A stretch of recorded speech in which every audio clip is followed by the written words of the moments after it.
요한계시록 22장 14절부터 16절까지 다 같이 시작. 그의 계명들을 행하는 자는 복이 있나니 이는 그들이 생명나무에 대한 권리를 가지며 또 그 문들을 통하여 도성 안으로 들어가게 하려 하심이라. 그러나 개들과 마술사들과 음행자들과 살인자들과 우상 숭배자들과 누구든지 거짓말을 즐겨 행하는 자는 모두 바깥에 있으리라. 나 예수는 교회들에 관하여 이런 일을 너희에게 증거하기 위하여 나의 천사를 보내었노라. 나는 다윗의 뿌리의 자손이며 또 빛나는 새벽별이라 하시니라. 아멘. 항상 마지막 이야기가 참 중요하다고 그랬지 않습니까? 어떤 이야기로 마지막을 장식하는가를 보면 이 마지막에는 하고 싶은 가장 중요한 이야기를 다 담아서 우리에게 말씀하려고 하시는 것이겠죠. 자, 그런 차원에서 오늘 22장은 참 중요하고 이제 오늘 16절 지나서 17절부터 22절은 그저 경고와 그 다음에 마지막 인사말 이렇게 가니까 오늘 14절부터 16절 이야기가 중요한 결론이라 생각이 듭니다. 자, 그런 의미에서 오늘 이 내용이 우리에게 뭘 전달하려고 하는지를 살펴보도록 하겠습니다. 오늘 이야기가 너무나도 좀 중요하고 또 여러분들에게 나누기가 쉽지 않고 그래서 미리 여러분들에게 간단하게 내용을 일부를 올려드린 적이 있습니다. 오늘 이 내용을 여러분들이 꼭 필연적으로 소화를 해야 되는 거니까 조금 그리고 화면을 안 켜고 있는 분들도 정신을 차리고 처음부터 자세히 좀 잘 들어서 또 이해가 덜 되면 반복해서라도 좀 들으셔서 성경 전체가 어떤 흐름을 가지고 이끌고 왔으며 최후에는 어떻게 끝이 나는가를 우리가 보면 성경을 보는 눈이 열리는 데 큰 도움이 되시리라 생각이 듭니다.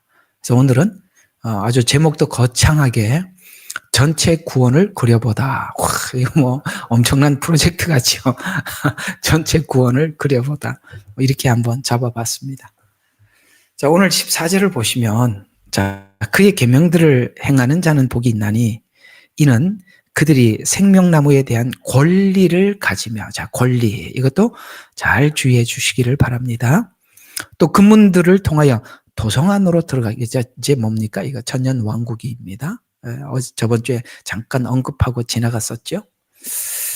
이게 이제 14절이 애매하고 참 어려울 수가 있는데 성경 전체를 꿰뚫는 사람들에게만 볼 수 있는 이 14절 참 어렵습니다. 이 14절이 보통 어렵지 않습니다. 쉬운 게 아닙니다. 근데 여러분 개역개정을 가지신 분들은 두루마리를 빠는 자는 복이 있나니 이렇게 나오는 바람에 이게 너무 추상적이 되어서 이 14절이 얼마나 깊고 깊은 메시지를 전달하려고 하는지를 두루마리를 빠는 자 이렇게 하는 바람에 이게 무슨 풍선처럼 두리뭉실해져 버렸어요. 두루마기를 빤다. 근데 여기 킹제임스에는 그의 계명을 행하는 자는 이렇게 나와 있거든요. 제가 가장 즐겨보고 있는 주석이 옥스퍼드 주석입니다. 이 옥스퍼드 주석은 어떤 것에 치우치지 않고 가장 원어에 충실한 주석이에요. 거기는 예를 들어서 칼빈주의도 들어가 있지도 않고 알미니안주의도 들어가 있지 않고 그저 그 주석 그대로를 원어를 배경으로 쓰려고 굉장히 많이 애를 썼어요. 그러니까 내가 본 주석 중에서 가장 중립적이고 가장 원문에 충실한 그리고 이 주석은 킹제임스 성경을 많이 인용을 해요. 그렇게 보니까 이 주석이 그래도 그중 가장 마음에 듭니다. 그래서 제가 조금 애매할 때는 항상 그 주석을 보게 되는데 그 책에서도 여기 지금 킹제임스에서 번역한 그대로 원래 원문은 그의 계명을 행하는 자라고 이렇게 기록되어 있다. 이렇게 나와 있어요.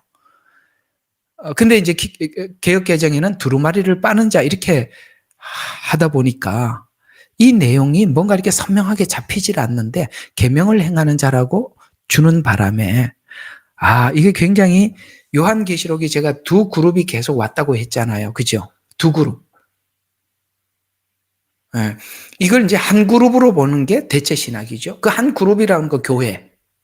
왜냐하면 7 교회에게 편지를 했기 때문에 이 전부 다 교회에 대한 메시지지 지금 유대인들에게 주는 메시지는 없다. 이렇게 딱 치부해버리면 무조건 요한계시록은 그냥 닫혀버리는 거야. 그냥 확 닫혀버리고 이 두 부류를 교회에게 주는 메시지와 그 다음에 계명을 지키는 자들에게 주는 이 두 부류의 메시지 이렇게 두 바퀴를 계속 굴려서 오고 있다라고 보면 구약의 예언도 다 열리고 신약의 교회에게 주는 메시지도 다 열려요.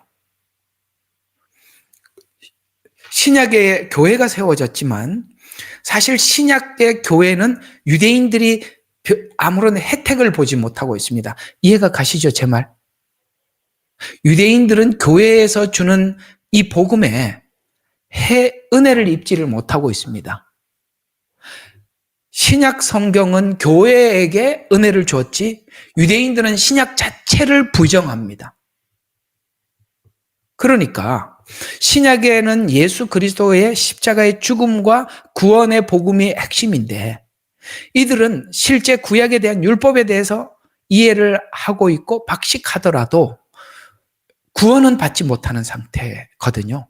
그러나 유대인들을 바울이 이렇게 말을 했죠. 유대인들을 버리시겠느냐? 라고 묻습니다. 우리가 일상적으로 보면 유대인들은 예수님을 버렸기 때문에 하나님도 유대인을 버렸다라고 하는 게 대체 신학의 출발점이죠.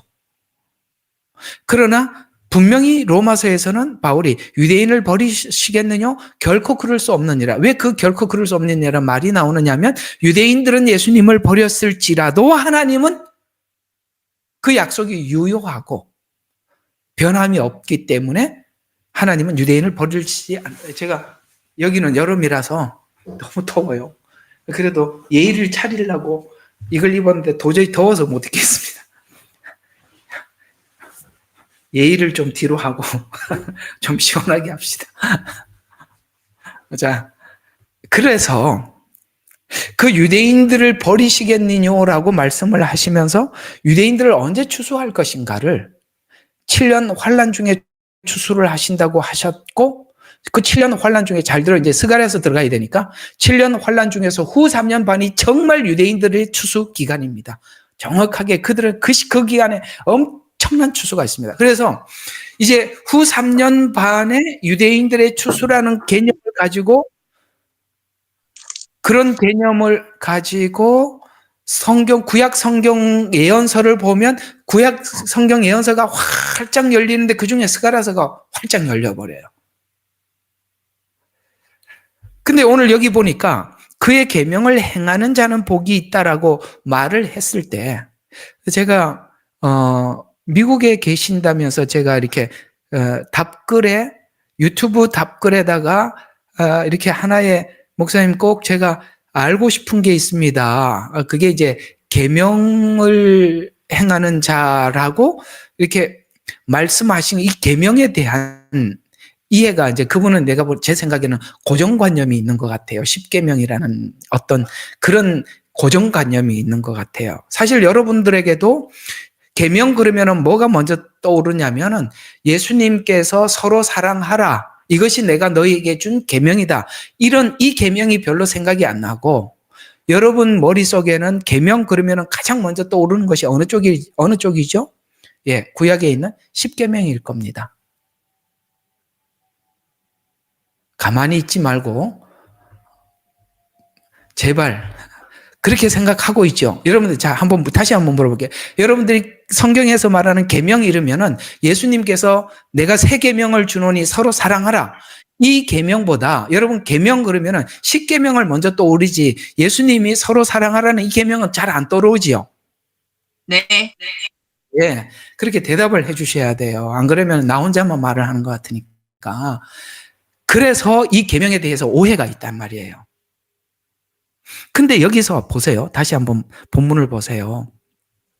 자, 그의 계명을 행하는 자들은 복이 있나니라는 이 계명은, 계명이라는 말을 묶어서 말을 하는데, 여기서 말하는 이 계명은 오늘 신약 성도들이 예수님께 받은 새 계명도 이 계명 안에 들어가 있고, 이해가 가요? 이 계명도 여기 들어와 있고, 또 유대인들이 지금 계명을 지켜서 표도 받지 않고 우상에게 절하지 않는 계명을 지키는 그 계명도 여기 들어와 있다 이 말이에요. 무슨 말이냐면 저와 여러분이 예수님을 영접하고 난 이후에 10계명에 매달려서 계명을 지켜야지라고 생각을 하고 계십니까? 아니면 예수님께서 우리에게 부탁하신 대로 서로 사랑하라라는 계명에 여러분은 집중하고 부담을 가지고 계십니까? 여러분 어떤 계명을 10계명에 대한 부담이세요? 아니면 예수님께서 말씀하신 서로 사랑하라는 계명에 부담을 가지고 계세요? 유대인들은 10계명의 부담을 가지고 있는 자들이라면 오늘 신약에 예수님께 새 계명을 받은 우리들은 서로 사랑하라라는 말씀. 왜냐하면 모든 것은 이 서로 사랑하라는 이 계명 속에 다 있느니라라고 예수님 말씀하셨어요.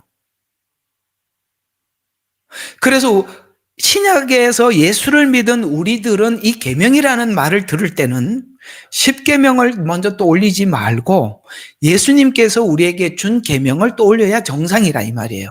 이게 왜 10계명이 먼저 떠오르냐면은 이 계명이라는 개념이 짬뽕이 돼 있어 그렇단 말이에요. 짬뽕이.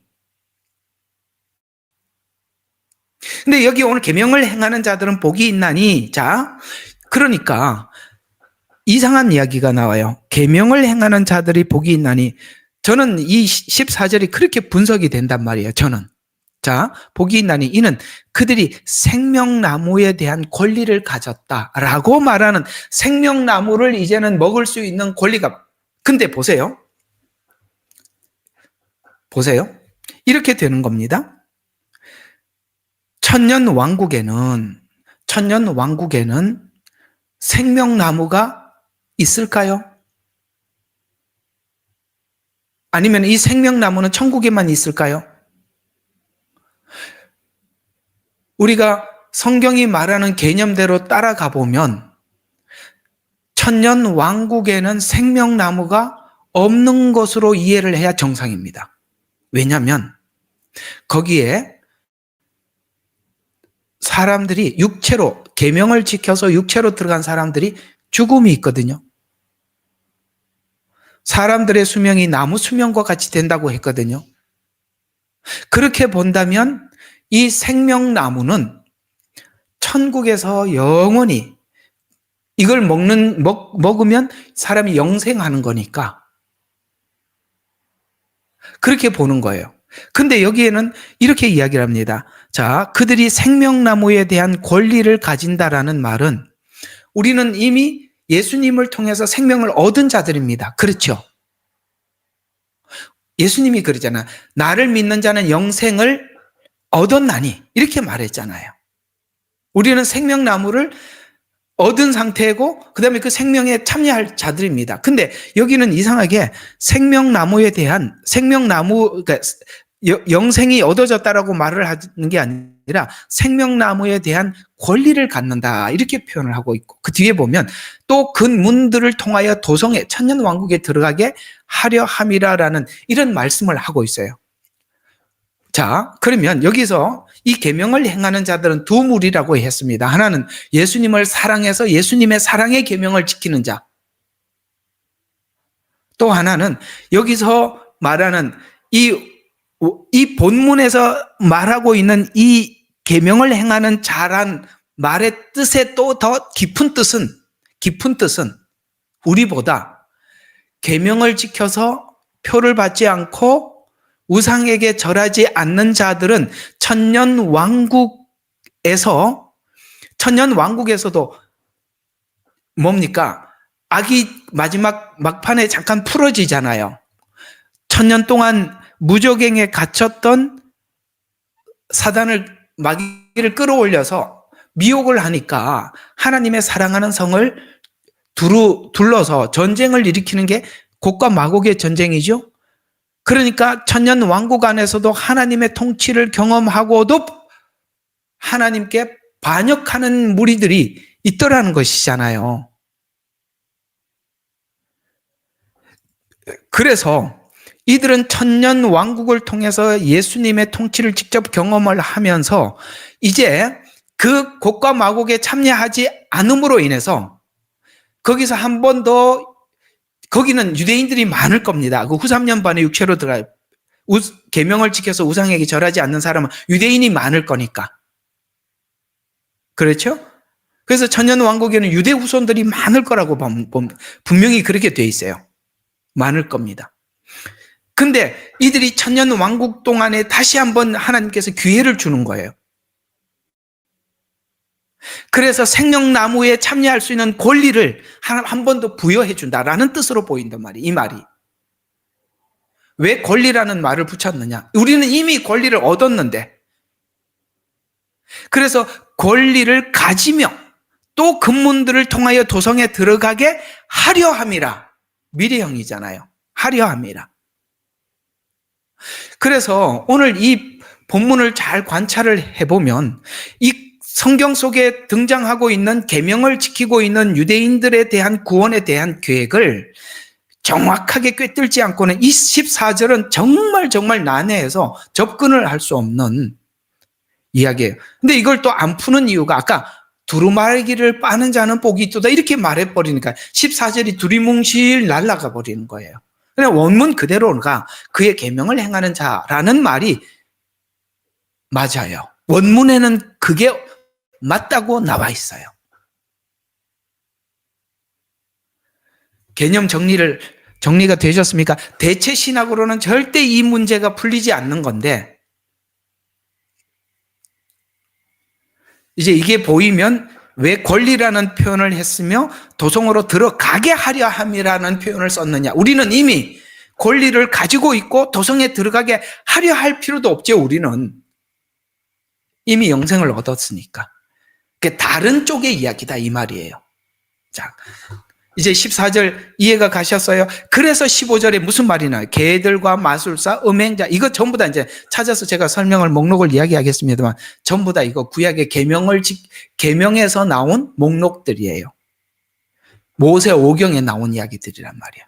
그렇게 보면 여기 계명이라는 말이 15절에 이게 연결이 되는 거예요. 여러분 아시겠어요? 왜 이렇게 연결이 되어 있는지, 14절하고 15절의 계명의 목록들이 왜 나왔는지.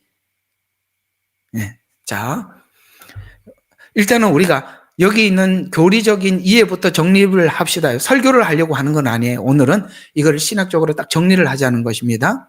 참 중요한 부분인 것 같아서요. 자, 그러면 오늘 굉장히 중요한 한 가지를 좀 우리가 해결을 해야 됩니다. 여러분, 성경의 가장 미묘한 게 뭐냐면 자유의지와 하나님의 은혜와 능력, 전능하심, 이 관계들이에요. 다시 한번, 하나님의 전능하심과, 아시겠어요? 하나님의 전능하심과 인간의 자유의지 관계 속에 구원을 풀어내는 거예요. 뭐냐면은 이렇게 되는 겁니다. 자, 잘 들어봐요. 하나님의 전능하심은 뭔가를 하나님께서 인위적으로 할 수 있는 기적 같은 거 말이에요. 하나님의 그 전능하심은 창조를 하시기도 하시고 해, 달, 별을 만드시기도 하시고 하늘과 땅을, 바다를 창조하시는 능력이죠. 그런데 이런 하나님의 전능하신 창조가 인간의 자유의지를 좌우지하는 데는 쓰이지 않더라는 거예요. 그건 참 신기한 일이에요. 인간의 자유의지는 자유의지대로 그대로 두고 하나님의 전능하심은 전능하심대로 다른 어떤 작용을 하셔서 우리 인간의 자유의지를 바꾸어 놓는 작업을 할 뿐이지 직접 우리 자유의지 속에 개입하지 않더라. 그래서 성경에는 선악과를 두고 먹지 말라, 먹는 날에는 죽으리라, 그 다음에 자유의지에게 맡기셨고, 율법을 주고도 마치 선악과 사건과 똑같은, 내가 복과 저주를 내 앞에 두었다라고 자유의지를 그냥 우리 손에 맡겨버리죠. 왜 하나님은 우리 인간의 자유의지에 손을 대지 않을까요? 고민해 보셨습니까? 성경에서 이걸 푸는 게 가장 어렵습니다. 왜 하나님의 전능하심은 인간의 자유의지에 직접 개입해서 우리 자유의지를 강압적으로, 독자적으로 컨트롤하지 않느냐? 자, 이렇게 한번 봅시다. 부부가 함께 사랑하면서 살아야 되는데 남편이 너무 세, 깡패 두목이야. 전능해, 쉽게 말해서. 주먹이 이길 자가 없어. 그런데 어떤 여자가 마음에 들어서 그냥 개 끌듯이 끌고 와가지고 힘으로 제압해서 나를 무조건 사랑하라 그러면 벌벌 떨면서 사랑하는 거지. 그게 마음으로 사랑하는 겁니까? 이렇게 비유를 들으면 금방 감이 잡히시죠? 하나님의 전능하심이 왜 우리의 자유의지에 손을 대지 않느냐? 우리 이 자유의지가 하나님의 은혜에, 사람의 사랑에 감동하여 그 하나님의 주신 은혜에 내가 그 은혜를 알고 반응케 하기 위해서 이 부분을 손을 대지 않는 거예요. 우리는 이런 생각을 많이 해왔어요. 하나님, 선악과를 딱 따먹을 때 손모가지를 이렇게 턱 붙들어는, 누가 그런 말을 하대요. 손모가지를 붙들어는, 그걸 왜 두십니까? 하나님 두시죠. 하나님, 둘째 아들이 뻔히 살아계신 부모 재산을 상속을 달라는 이런 호로 자식이 어디 있습니까? 그걸 주십니까? 주시죠. 여러분이 하나님이 기뻐하지 않는 일을 하는데도 하나님께서 확 막지 않고 어떻게 합니까? 내버려 두죠. 우리는 옛날에 꼭 교회 오면 대표 기도를 시키면 대부분 그렇게 기도를 하셨어요. 하나님, 한 주일 감사합니다. 또 한 주간 살아갈 때 악한 거는 보지도 말게 하시고 나쁜 거는 생각도 여러분, 그렇게 기도한다고 해서 나쁜 생각에 생각도 안 듭니까? 아니, 나가면서 드는데 무슨 그걸 어떻게 말려요? 안 그래요? 그럴 수는 없어요. 천국에 가서야 그게 가능한 일이지. 어떻게? 네. 그래서 하나님 다 막아주시고 보이지 않게 해주시고 들리지 않게 해주시고, 왜 안 보여요? 왜 안 들려요? 늘 누가 옆에서 말을 하면 불만 어린 이야기, 속상한 이야기, 불공평하다고 이야기하고 그런 얘기만 듣고 앉아 있는데 그럴 수는 없는 겁니다. 하나님은 왜 그걸 그만두느냐? 우리가 하나님 사랑합니다라는 말을 하나님의 억압에 의해서 강제적으로 하지 않게, 사랑은 그렇게 사랑 고백은 할 수 있는 건 아니니까. 사랑은 진심에서 나와야 하기 때문에 그 진심이 하나님의 진심을 이해하고 받아들일 때까지 자유의지를 그대로 두는 겁니다. 이게 성경 전체. 그래서 말라기가 그러잖아요. 어떻게 사랑했습니까? 했더니 하나님이 세상을 이처럼 사랑하사 독생자를 주셨으니 이렇게 대답해 주셨다. 제가 그렇게 여러 번 말씀드렸죠? 그래서 하나님이 우리를 사랑함을 알고 우리가 하나님을 사랑을 고백하도록. 그래서 사랑 고백은 동등한 인격이 하는 것이지, 하나는 착취당하고 억압당하는 자가 억지로 사랑은 강요받아서 할 수 있는 게 아니라 이 말이에요. 그래서 자유의지를 그대로 지켜주시고 하나님의 전능하심이 우리 죄를 이유 없이 값없이 용서하는 것으로 등장해서 우리가 그 사랑을 확인하고 믿고 사랑을 고백하는 자로 이 은혜를 아는 자들만 모여 사는 곳이 천국이다 이 말이에요. 이게 성경 전체의 흐름이거든요. 그래서 오늘을 한번 봐요. 자, 한번 보세요. 이기는 자에게 주신 축복이 뭐냐?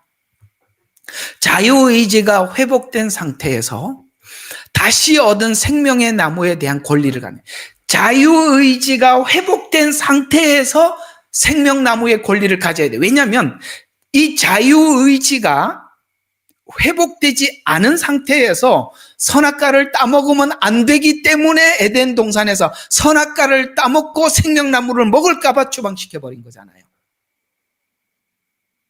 맞지요? 자유의지가 회복되지 않는 상태에서 욕심이 가득한 자유의지가 생명나무까지 따먹어버리면 지금도 가인이 살아있고 지금도 니무롯이 살아있고 지금도 라멕이 살아있고 아시겠어요? 나이가 몇천 살이 돼갖고 아직도 살아있어요. 죽지도 않고. 그래서 인간의 탐욕과 욕심이 있는 상태에서는 결코 인간이 생명나무까지 먹었을 때 인간은 그거보다 더 저주가 없어요. 그래서 하나님께서 내보내셔서 정녕 죽으리라 라고 말씀하셨던 그 죽음을 우리가 실제 경험을 하고, 아시겠어요? 내 안에 탐심이 나를 움직이는 힘이라는 것도 확인하여서 이걸 제어할 방법도 해결할 길도 없다는 항복을 받아내고, 하나님은 우리에게 절대적으로 구원자가 필요합니다 라고 외치게 해서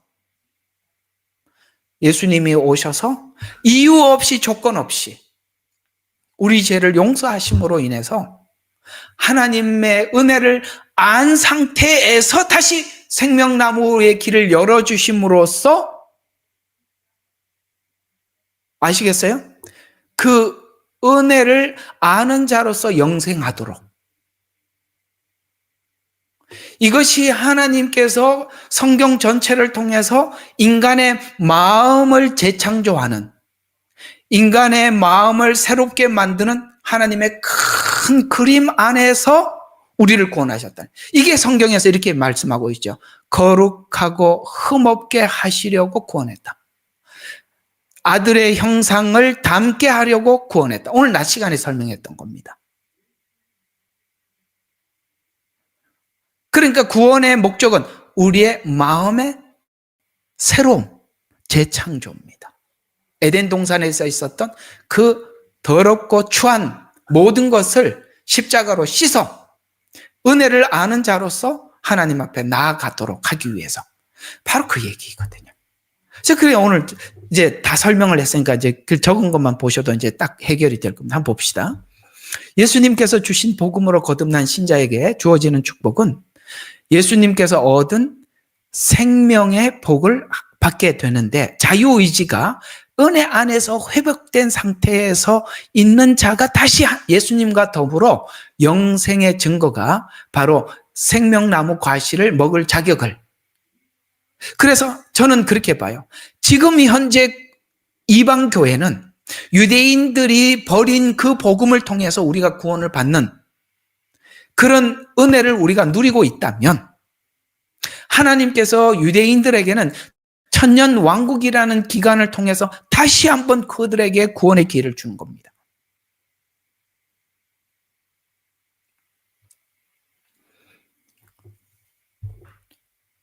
나는 그 이야기가 충분히 이해가 안 되는데요 라고 생각을 하시더라도, 일단 그렇게 여러분들이 제가 설명한 거를 머릿속에 넣고 성경을 보고 보시다 보면 언젠가는 목사님이 참 많이 연구해서 정확하게 짚어줬구나 하고 알 날이 올 겁니다. 아멘. 천년 왕국은 하나님께서 유대인들에게 다시 한번 기회를 주는 겁니다.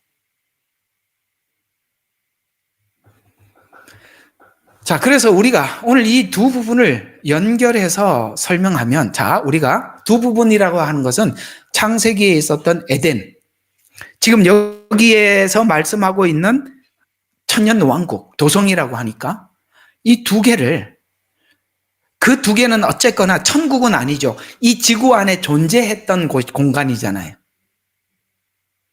그죠? 에덴도 하나님이 창조 안에 있었던 어떤 공간이고, 그렇죠? 천년왕국도 이 지구상에서 천년을 보내는 시간이에요. 천국은 예외죠. 천국은 하나님께서 처음 창조한 것을 모두 다, 하늘은 종이 축지처럼 말려버리고 땅은 체질처럼 녹아 없어져. 이게 처음 창조했던 창조가 없어져. 새 하늘과 새 땅. 그건 천국을 이야기하는 것입니다. 그러나 에덴과 천년왕국 두 지점을 성경은 이렇게 딱 꼭지점을 찍었어요. 창세기에서 에덴, 요한계시록에 천년왕국 두 꼭지점을 찍어서 설명하고 있다는 것이죠. 그럼 그 안에서 자유의지 관계를 살펴보면 이렇게 정리가 되는 것입니다. 두 부분을 연결해서 설명하면 에덴에서 선악과를 통해서 자유의지가, 우리 인간의 자유의지가 시험을 당한 겁니다. 시험을 당했다는 말 공감하시죠? 이게 먹으라라고 했더니 시험을 당했잖아요. 시험을 당했는데, 자, 이 말씀을 하나님이 시험하지 않았다는 증거가 뭐냐면 야고보서가 말씀하고 있어요. 하나님은 사람을 시험하지 않는다고 했습니다. 시험은 전부 다 우리 스스로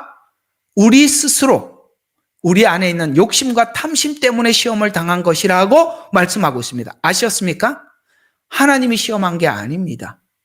우리 마음속에 뭐가 담겨 있는지를 시험 당한 겁니다. 그래서 시험을 당했더니 시험에서 어떻게 했습니까? 야, 우리 인간의 마음속에 자유의지가 욕심과 탐심과 더불어서 에덴 동산에서 그걸 따먹었을 때 아담과 하와가 왜 따먹었는지 몰랐을 겁니다. 그런데 나중에 율법을 주어서 율법을 통해서 우리가 왜 그걸 따먹게 되었는지 알게 해준 겁니다. 그것이 성경에서 이렇게 설명하고 있어요. 율법에서 탐심을 죄라고 말하지 않았더라면 우리가 죄를 알지 못했을 것이다. 이렇게 말씀하고 있어요. 율법이 우리에게 정확하게 계명을 지키라는 차원을 떠나서 정확하게 뭘 가르쳐주고 싶어 했느냐? 로마서에서 나옵니다. 탐심이 죄라고. 탐심이 선악과를 따먹게 했다고. 그래서 에덴 동산에서 시험을 당했던 것이 무엇인지를 율법을 이스라엘 백성들에게 줘서, 오늘 이거 정신 바짝 차려야 돼요. 어려운 강의예요.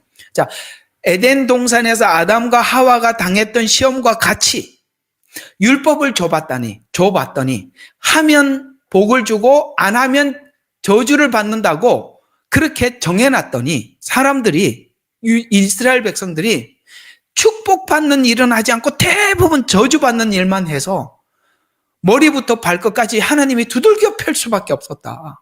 버릴 수는 없고. 이사야서에서 나왔지요? 이건 뭘 이야기하느냐? 왜 우리는 선을 추구하지 못하느냐? 우리 자유의지는. 왜냐하면 인간은 자유의지는 가지고 있지만 우리 인간의 마음속에 있는 탐심과 욕심을 다스리지 못하면 이 자유의지는 끝까지 어느 쪽으로 가느냐? 죄를 짓는 데만 가는데, 이게 바로 자유의지의 부작용이라는 것을 하나님이 선언을 했잖아요. 먹는 날에는 죽으리라 라고 했는데도 어떻게 했어요? 죽으리라는 말에는 관심이 없고 아시겠어요? 죽으리라는 말에는 관심이 없고 자기 현실적인 욕구만 채우는 데만 끊임없이 추구하더라는 것을 우리 인간에게 말을 해줘서는 모르니까 실제 겪더라. 추방당하고 난 뒤에 선악과와 똑같은 선한 율법을 줬더니 복을 받는 길은 안 가고 저주받는 길로만 가더라. 자, 여러분, 은혜를 확인하려면 이것부터 확인해야 되는 거 아닌가요? 맞죠? 은혜를 받으려면 나는 죄인입니다. 나는 악밖에 선택을 못합니다. 내 안에는 탐심이 공장입니다. 끊임없이 생성됩니다. 이것부터 확인을 하고 은혜를 받아야 되죠. 그것이 에덴에서 있었던 일이요, 이스라엘 백성들이 율법을 받고 난 이후에도 동일하더라. 이걸 확인을 충분히 시켜서 하나님은 우리에게 이유 없는 은혜를 부어주셔서 우리 자유의지가, 자 보세요, 그 은혜가 부어지기 전에는 성경은 이렇게, 내가 너희의 남편이 되었어도 너희가 법을 지키지 않았다 라고 말씀하셨듯이, 우리 이 자유의지가 악한 대로 가니까 무한대로 악으로 가는데, 반대로 은혜를 받으니까 무한대로 선한 대로 가더라. 이게 은혜입니다. 독은 강력한 질병을 치료하는 치료제로 쓰이는 거 아시죠? 독이 강할수록 중한 병을 치료하듯이 우리 인간의 탐심과 욕심이 변해서 하나님께 돌아갔을 때 그 인간의 자유의지의 선함의 무한함은 하나님만이 우리 안에서 창조해낼 수 있는 무한한 능력이라, 이렇게 설명하고 있는 셈이죠. 거기에 주님이 가신 곳에 나도 가고 주님이 죽으시는 곳에 나도 죽는, 룻기가 고백했던, 어머니가 가는 곳에 나도 가고 어머니가 죽으시는 곳에 나도 죽겠다라고 말했던 사도들의 신앙, 주님 가신 길을, 순교의 길을 쭉 따라가면서 즐겁게 기쁘게 따라가는, 선으로 뒤바뀌니 이렇게 달라지더라. 이 자유의지가 얼마나 대단한지 아시겠습니까?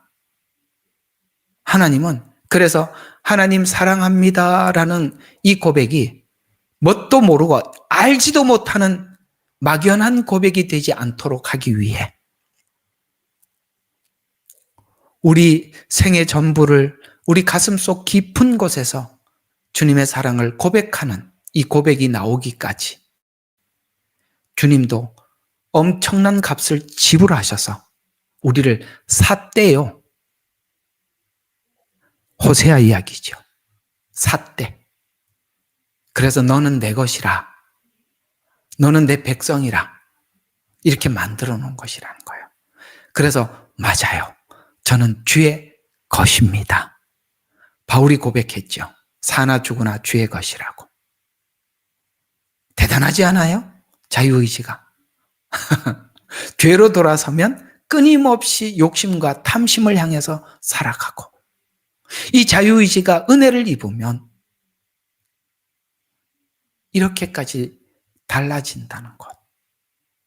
이게 성경이 하고 싶은 이야기입니다. 오늘 여기 계명을 지키는 자라고 이야기한다면, 우리 믿는 우리들에게 대입을 한다면 주님을 위해서 생명을 내놓는 사랑을 하더라는 것입니다. 마지막 때 무엇으로 우리가 이길 수 있다고 생각합니까? 결국 주님을 사랑하는 자만이 승리하는 것입니다. 믿음이 우리를, 예수님 말씀하셨죠. 세상에서 환난을 당하나 담대하라.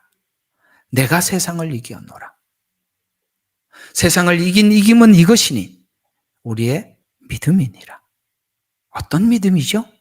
하나님이 우리를 사랑하신 그 믿음. 그것이 우리의 최후를 승리케 만드는 것입니다. 정리가 되셨습니까?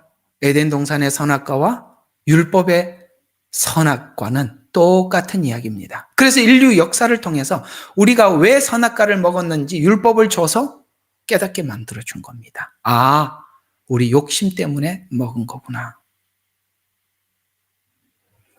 그래서 이 두 관점, 아까 에덴에서 말씀하셨던 그 관점과 오늘 요한계시록의 이 관점, 이 두 관점은 너무나도 중요한 관점인데 성경의 핵심은 창세기에 인간이 자유의지를 인간의 모든 자율성에 맡겨져 있다. 맡겨두었더니 인간이 자유의지를 사용할 때 인간의 욕심을 따라 사용하더라. 자유의지를 잘못 사용한 결과 사망이라고 하나님이 분명히 선고하더라도 개의치 않고 악을 선택하더라. 이 사실을 통해 인간이 공감하는 것은 결국 자유의지를 잘못 사용한 결과 실제 죽음을 경험하면서 자유의지를 잘못했을 때 심각함을 우리가 깨닫게 만들더라. 그래서 은혜 없는 자유의지는 탐욕을 위해서 사용하더라. 여기까지 구약이 우리에게 전하고 싶은 메시지더라. 구약이 이걸 전하고 싶었던 거예요. 그럼 하나님께서 자유의지를 제한하시면 되지 않겠는가? 우리가 늘 질문한 거죠. 우리는 항상 수동적인 피해자라고 생각하거든요. 이런 질문도 왜 먹지 않게 손모가지를 붙들어 놓지 않 이게 다 우리의 무책임한 자기에게 자기 책임을 돌리지 않고 하나님께 책임을 돌리는 전형적인 우리 모습이에요. 그러면 자유의지를 제한하면 되지 않겠는가? 인간의 자유의지를 하나님이 제한한다면 인간은 하나님의 창조, 하나님의 모양과 형상으로 창조한 창조가 받아들여지지 않게 되는 거예요. 이해가 갑니까? 인간의 그 고유한 창조에 대해서 부인하는 격이 되는 것입니다. 하나님의 모양과 형상은 하나님의 의지와 속성이 담겨 있는 것인데 그럼 창조 목적이 부정되는 것입니다. 그러면 하나님이 저 스마트폰을 찍어내듯이 인간을 그렇게 찍어내시지 뭐할로 이렇게 창조하겠어요? 또 인간의 자유의지를 제한하지 않는 이유도 우리 속의 고백이 가짜가 되지 않으려고 진심이 되기 위해서 우리 자유의지를 손을 대지를 않았다는 거예요. 대단하지요? 여기서 우리는 하나님의 전능함을 봐야 돼요. 우리는 창조에서만 보는데 여러분 이게 진짜예요. 창조는 말만 하면 창조가 되는데 우리 마음을 바꾸기 위해서는 하나님도 십자가에서 처절한 죽음을 당해야 했던 겁니다. 인격의 만남. 이게 중요한 겁니다. 그래서 하나님이 사랑한다라는 말에 우리가 화답하는 고백. 그래서 사랑하는 관계는 인격적인 관계에서 동등한 관계만이 성립이 되는 거예요. 그럼 우리가 어떤 장애인이 동정심이 가서 결혼해서 함께 살 수 있어요. 그러나 그 결혼은 절대로 행복할 수는 없어요. 사랑의 반대말이 동정이랍니다. 동정이 깊은 사랑이라고 생각해요. 동정은 왜냐면은 격을 두는 거거든요. 동등한 관계에서 보는 게 아니에요. 차이를 두고 보는 겁니다. 맞죠? 불쌍해서 이렇게 되는 거예요. 그러나 사랑은 뭐죠? 동등한 관계 속에서 사랑한다, 사랑합니다. 이렇게 오가는 겁니다. 하나님은 이걸 끌어올리는 거죠. 우리를 불쌍히 여기셔서 이유 없이 들어오셔서 우리와 함께 끌어올려 주신 겁니다. 아들을 주셔서 아들의 형상에 끌어올린 겁니다. 끌어올린 것.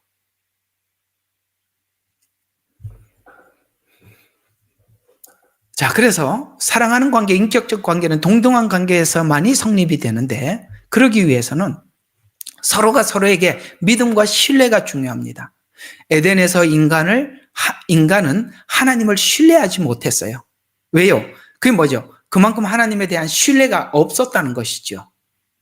신뢰하지 못했기 때문에 먹은 거 아니겠어요? 그래서 신뢰하지 못했어요. 그러나 아들을 주셔서 인간의 자유의지로 잘못된 선택을 했던 인류를 하나님 은혜로 일방적으로 회복시켜 놓은 것은 그것을 확인한 인간은 하나님을 마치 하나님이 자신을 준 것 같이 우리도 하나님 앞에 우리 자신을 하나님께 드릴 만큼 신뢰하게 되었고, 이게 아브라함이 이삭을 드린 사건이 그 사건이라 이 말이에요.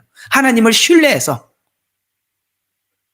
드린 사건, 신뢰하게 되었고, 자유의지를 하나님의 요구, 그러니까 이제는 우리 자유의지를 하나님이 뭘 요구하든지 순종하기로 결정하게 된 상태에서 하나님의 말씀 계명을 지킨다면, 여기서 그 차원에서 다르다 이 말이에요. 어때요? 이제 하나님께서 서로 사랑하라, 이 선언이 여러분과 제 매일매일 삶에 엄청난 부담이 되지요? 그런 사람이 돼 있어야 정상이다 이 말이에요. 계명이라서 지키는 게 아니라 그 은혜를 주시니까 우리에게 요구하시는 그 엄청나게 큰 소리를 거부할 수 없는 사람이 되었다. 그 말이 되는 것입니다. 이제 이 자유의지의 의미 아시겠어요? 네, 그 얘기입니다. 그래서 이 지점이 자유의지의 변화의 지점인데, 인간이 더 부인할 수 없는 것은 자유의지와 인간의 탐욕의 관계에서 여러 번 확인했죠. 에덴에서 확인을 했고, 그 다음에 이스라엘 전 역사를 통해서 확인했고, 그래서 탐욕의 관계를 여러 번 확인했습니다. 선악과에서, 율법에서, 구원자가 오신 예수님을 못 박는 데서, 배반하는, 못 박는 데서, 그때 다 자기 욕심 때문에 못 박으라고 했던 거 아닙니까? 그렇죠? 그 다음에 믿음을 거부하는 데서, 또 7년 환난 중에 하나님의 그렇게 재앙을 통해서 돌아오라고 경고할 때 하나님을 끊임없이 모독하는 데서, 여기 모독하는 사람이 나오지 않습니까? 모독하는 데서, 또 천년 왕국이 끝난 후 곡과 마곡의 전쟁에서, 결국에는 우리가 다 예수를 믿었다고 고백을 하고 있고, 결국은 예수를 믿은 믿음의 정점이 뭐냐? 우리 자유의지가 하나님 앞에 어떤 마음에서 반응하느냐가 예수 믿었다라는 증거가 나와야 되는 거예요. 하나님은 우리가 뭘 하더라도 하나님이 길을 막지 않아요. 하도록 두어요. 거기에서 우리가 하나님 앞에 뼈아픈 죄책감을 느껴야 되는 거예요.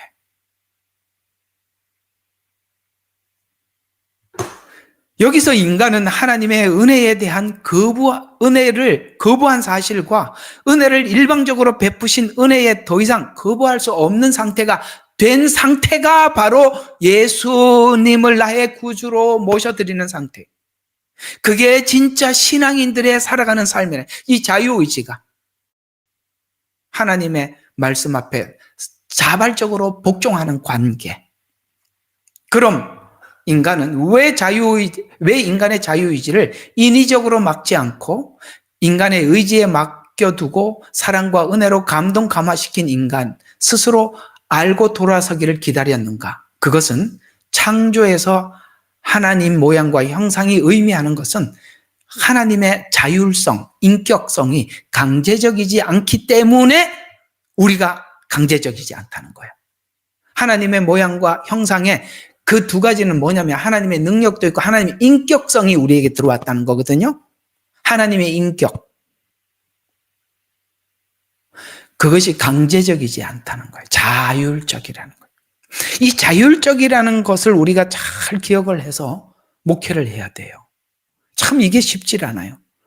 자율성에다 맡겨놓으면 엄청 뒤집었을 때가 많거든요. 목사가. 왜 목사님은 강력한 리더십을 발휘하지 못해서 왜 우리가 이렇게 하게 내버려 두냐고 이런 욕도 엄청 먹지만, 저희가 우리 예레미야 눈물방도 여러분들에게 그렇게 자율성에 정말 맡기는 이유가, 여러분들이 사람의 시선을 인식하기 시작하면 여러분들이 사람을 보고 따르게 돼요. 그리고 사람과의 관계가 틀어지면 여러분들은 틀어지고 더 이상 그러나 여러분들이 좀 거부를 하고 여러분들이 반대를 해도 내버려 두는 이유가, 여러분 그 자율성 안에서 우리가 신앙이 회복되지 않는, 그건 다 가짜예요. 여러분 공감하시죠? 자율성 안에서 돌아오지 않는 은혜는 전부 다 반드시 문제를 일으킨다. 예? 그래서 뭔가가 얽히고 교회에 다니면 이 얽히고 설킨 문제가 해결이 안 돼요. 참 가는 것도 자유고 오는 것도 자유예요. 참 그게 얼마나 힘든지 아시죠? 목회하는데. 가는 것도 자유라는 말을 이걸 이렇게 말할 수 있는 교회가 어디 있겠어요? 가는 거는 보고하고 가고 오는 거는 누구나 오세요. 이렇게 하지. 누가 가는 걸 자유라고 합니까? 진짜 교회라는 증거가 뭔지 아십니까? 가는 사람을 내버려 두는 겁니다. 그거 가짜 교회는 못하는 일입니다. 사람 중심으로 모인 교회는 그걸 못합니다. 근데 그걸 그렇게 목회를 하려면 너무 힘들어요. 그러나 여러분이 자율성 안에서, 은혜 안에서, 자율성 안에서 돌아오지 않는 신앙은 또 아닌 거예요. 아무것도 된 게 없는 거예요. 그래서 교회가 참 무거운 교회들이 있어요. 강압적이고 모두가 하는데 같이 참여해야 되고, 그거는 거기에 분위기에 어울려서 사는 거지. 그걸 그 사람을 딱 떨어뜨려 놓으면 아무것도 아니에요. 여러분들은 돌째 아들과 같이 나갔다 돌아오는 것도 마음대로인데 돌아와서는 은혜를 알아야 돼. 에? 돌아와서는 은혜를 알아야 돼. 그게 하나님의 전능하심이에요. 놀랍지요? 누가 가는 자식을 내버려 둘 수 있겠어요? 하나님은 할 수 있으니까 내버려 두는 거예요. 엄청나지요? 하나님의 전능함이 대단하지요? 이스마엘을 낳는데 그냥 보고 계시는 거예요. 아브라함이. 대단하지요? 저는 하나님이 그 측면에서 위대하다고 느껴져요. 하나님, 우리가 거꾸로 가는데도 내버려 둘 수 있는 능력은 하나님 안에 있어요. 놀라워요. 그런데 거꾸로 가서 깨닫고 오더래요. 야, 그건 누가 하겠어요? 그게 하나님만이 할 수 있는 일 아니겠어요? 나는 거기서 하나님의 위대함을 보는 겁니다. 진짜는 다시 말하지만 가는 사람을 내버려 두는 거예요. 여러분, 이단교회는 못 나가게 딱 묶어 놓습니다. 여러분, 신천지 얘기 들었죠? 딱 갔다가 안 오면 신천지에서 와서 그 집에 와서 얼마나 괴롭힙니까? 무서워서 못 나간다 그러잖아요. 그게 가짜라는 증거예요. 오늘 처음 밝히는 겁니다. 속상하지만 그렇게 해야 여러분들이 진짜 스스로 변화되니까요. 자, 또 사랑의 관계의 교제는 기계적인 인격체화 할 수 없는 겁니다. 아시겠어요? 아유, 요즘은 로봇을 만들어 놓고 함께 사는 사람도 있더구만요. 그게 무슨 사랑이고 고백입니까? 예? 그 인간은 토라지기도 하고 끌어안기도 해야죠. 토라지지 않으면 무서워서 못할 겁니다.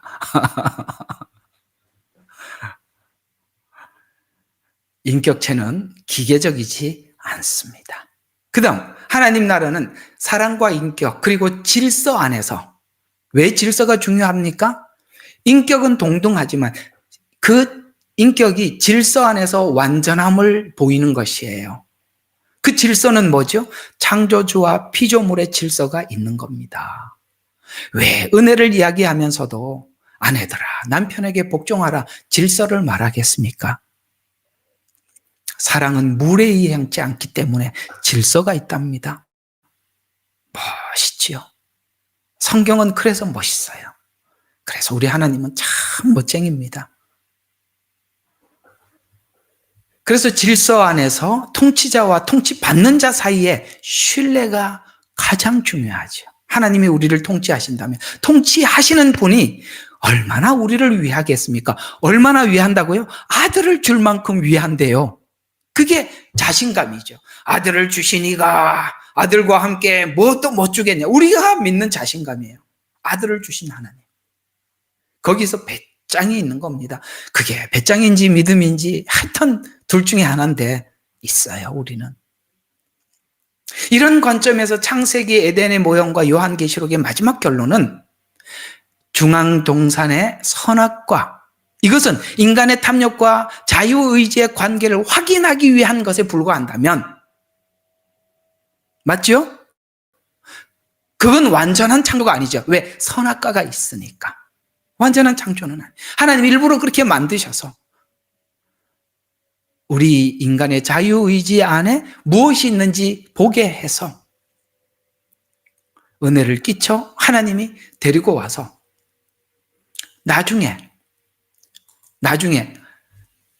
하나님 보좌에 예수님의 보좌를 탁 올려놓고 늘 그 은혜를 쳐다보며 감사하고 찬양하는 천국이 되라고 이렇게 긴 역사를 돌아오더라는 거예요. 그러면 이 이야기가 무엇이냐? 둘째 아들을 통해서 정리를 하고 오늘 마치겠습니다. 이게 성경의 둘째 아들 이야기죠. 그러면 이렇게 한번 물어볼게요. 그러면 첫째 아들은 누굴까? 오늘 그러니까 지금 창세기와 요한계시록을 두 개를 딱 찍어서 설명을 했습니다. 그러면 여기 있는 첫째 아들은 누굴까? 에덴 동산에 있는 아담과 하와일 겁니다. 물론 이게 유대인, 이방인, 그건 차후의 이야기고. 왜요? 그는 하나님이 주신 모든 걸 누리면서도 몰랐어요. 모르고 누리고 있지요. 그게 아담과 하와였습니다. 둘째 아들은 누굴까요? 예. 온 인류의 역사, 곧 예수님 십자가 지시고 그 모든 은혜를 깨달은 둘째 아들이 체험하고 돌아온 그 자리, 거기서 새로운 새하늘과 새 땅에서 그런 자들이 새하늘과 새 땅에서 영원히 나하고 함께 살자. 이런 이야기가 되는 것이죠. 어때요? 거기다 딱 연결점을 주니까 연결이 좀 되십니까? 누가복음 15장이 그 얘기거든요. 자유의지를 통해서 스스로 결정해 집을 떠나는 둘째 아들, 선악과를 먹은 상태, 스스로 결정해서 집을 떠난 둘째 아들, 에덴 동산에서 먼 나라로 가서 방탕하게 살려고 나라를 바꿨어. 아버지 통치를 떠난 거죠. 나라를 바꾼다는 것은 법이 다른 나라로 갔다는 얘기거든요. 살려고 갔어요. 그래서 잘못된 결정을 온몸으로 경험을 하죠, 둘째 아들이. 그래 갔더니 나하고 비슷한 놈들이 잔뜩 모여 있는 거예요. 그 놈들은 내가 가져온 아버지 자산 다 뜯어먹었어요. 하나도 없어. 정말 방탕하게 돼. 그러면 뭘 줘야 될 거 아니야. 아무것도 안 줘. 죄업 열매를 먹죠.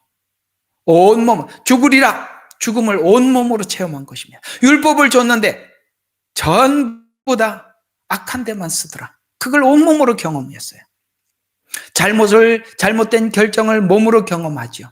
궁핍하고 굶주리고 고통으로 직접 경험합니다. 궁핍하죠. 여러분, 우리가 인간이 만든 법, 인간이 만든 세상, 인간이 만든 철학은요, 궁핍하기 짝이 없어요.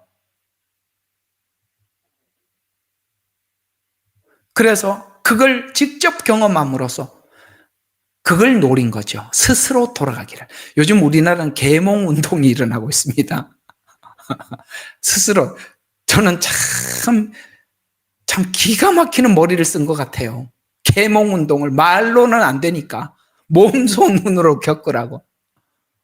참 기가 막히죠. 이 아이디어가 어디서 나왔을까 모르겠습니다. 어쨌든 자유의지, 스스로 돌이켜서 사랑을 알고 인지하고 죄책감으로 돌아가지요. 그래서 아들은 먼 거리로부터 달려가서 아버지가 돌아갔을 때 맞이해 주시는 아버지에 대해서 놀라는 거예요. 여러분, 우리가 예수님 앞에 돌아왔을 때 가장 놀라는 건 뭐였었냐면은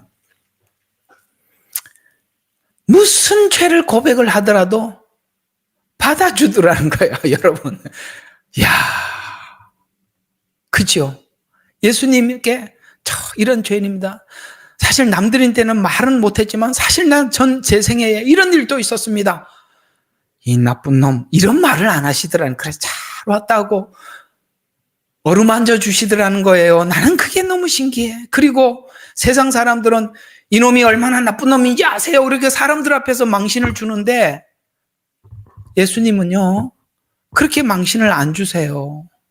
현장에 가늠하다 잡혀왔더니 사람들이 공개적으로 망신을 주는데 예수님은요, 다 물러가고 난 뒤에 물어요. 야, 너 정죄하는 사람이 없더냐? 없다이다.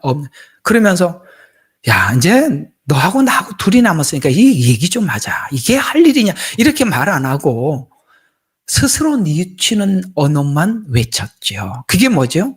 다도 너를 정죄하자. 이게 그리스도 안에는 정죄함이 없나니 이게 대표적인 예거든요. 다시는 죄를 짓지 마. 왜 정죄하지 않습니까? 스스로 알고 정죄받으라는 얘기예요. 그러면 한번 물어보자고요. 이제 오늘 결론입니다. 가늠한 여인 보고 야, 어때? 그때 스릴 있었냐? 재밌었지? 또 한번 할래? 또 한번 가볼래? 그럼 갈까요? 자, 둘째 아들에게 물었어요. 어때? 이번에는 상속 더 줄 테니까 더 먼 나라로 한번 또 갔다 올래? 자, 그럼 물어볼게요. 그 가늠한 여인과 둘째 아들이 또 갈까요? 안 갈까요? 여러분들이 저한테 이렇게 물을 겁니다. 목사님, 그걸 질문이라고 하십니까? 예, 맞아요.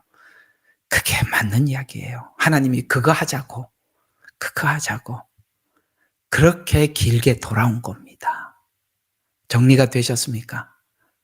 예.